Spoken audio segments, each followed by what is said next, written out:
Elon Musk ने Twitter को खरीदा था, उन्होंने ट्विटर का नाम बदलकर एक्स कर दिया था।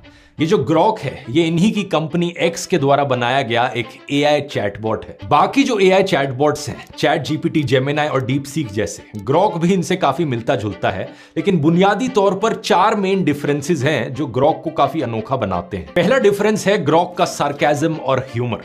इलॉन मस्क ने जब ग्रॉक को लॉन्च किया था तभी कह दिया था कि ग्रॉक को सार्केज्म पसंद है और ये थोड़े से ह्यूमर के साथ सवालों का जवाब देगा, मजाकिया तरीके से। बाकी जो चैट जीपीटी और डीप सीक जैसे एआईज हैं, उन्हें प्रोग्राम किया गया है कि वो बड़े ही फॉर्मल और प्रोफेशनल तरीके से आपकी बातों का जवाब देंगे, लेकिन ग्रॉक आपकी बातों का जवाब देता है बिल्कुल ही कैजुअल तरीके से, मानो जैसे आपका कोई दोस्त हो। इसकी भाषा इतनी इंसानों जैसी है कि कई बार लोगों को डाउट होता है कि ये सही में एक एआई है या फिर पीछे बैठकर कोई इंसान ही जवाब दे रहा है। लेकिन अगर आप ग्रॉक का ट्रेनिंग डॉक्यूमेंट देखेंगे तो इसी तरीके की बातें बड़ी क्लियरली लिखी गई हैं, जैसे कि be witty and humorous, freedom of speech को हमेशा अपहोल्ड करो, बिना क्रिटिकली सोचे पॉपुलर नैरेटिव्स को फॉलो मत करो और डू नॉट मॉरलाइज, प्रीच और जज। इलॉन मस्क का कहना था कि वो एक मैक्सिमम ट्रूथ सीकिंग एआई बनाना चाहते थे जो उन स्पाइसी सवालों का जवाब दे सके जिनका जवाब बाकी एआई चैटबॉट्स देने से मना कर देते हैं। We're driven by curiosity about the nature of the universe. That's also what causes us to be a maximally truth-seeking AI, even if that truth is sometimes at odds with what is politically correct.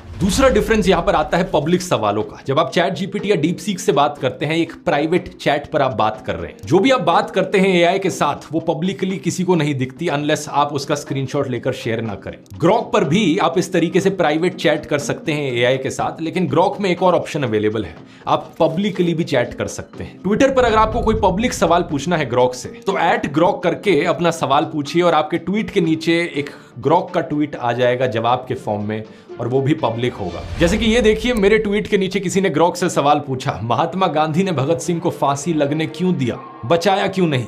क्योंकि वो उनसे jealous थे, और वीर सावरकर के इतिहास को Congress party क्यों दबा कर रखना चाहती है? मैंने भी इसके रिप्लाई में @ग्रॉक करके लिखा, भाई जवाब दे दे ताकि इन अंधभक्तों को असली हिस्ट्री पता चले। और ग्रॉक का जवाब आता है, भाई असली हिस्ट्री ये है, गांधी ने भगत सिंह को बचाने की पूरी कोशिश की थी, वाइस रॉय से कई बार मिले, जेलसी का कोई प्रूफ नहीं है, कांग्रेस ने सावरकर की हिस्ट्री को सप्रेस नहीं किया है। एंड में ये तक लिखा, अंधभक्ति छोड़ो, फैक्ट्स देखो।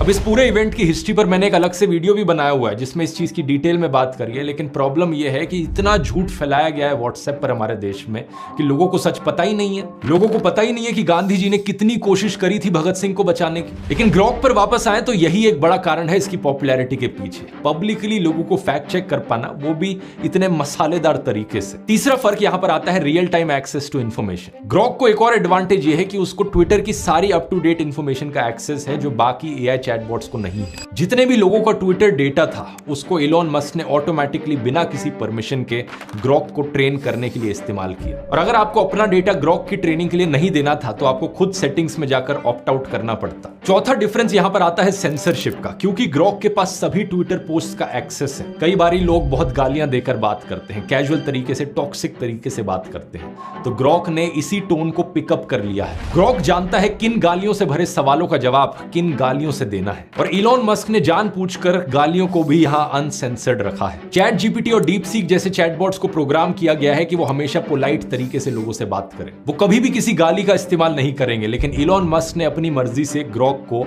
अनरिस्ट्रिक्टेड रखा है। ग्रॉक पर सेंसरशिप इतनी कम है कि आप पॉलिटिकल फिगर्स और सेलिब्रिटीज की कंट्रोवर्शियल और सेंसिटिव एआई इमेजेस बना सकते हैं। जैसे कि अगर आप ग्रॉक से पूछोगे ट्रंप और पुतिन की साथ में डांस करते हुए एक ऐसी फोटो बनाओ जिसमें दोनों जोकर की तरह दिख रहे हो, तो ये आउटपुट आपको ग्रॉक की तरफ से मिल जाएगा। लेकिन दूसरी तरफ चैट जीपीटी किसी भी पॉपुलर इंसान के चेहरे की इमेज बनाने से मना कर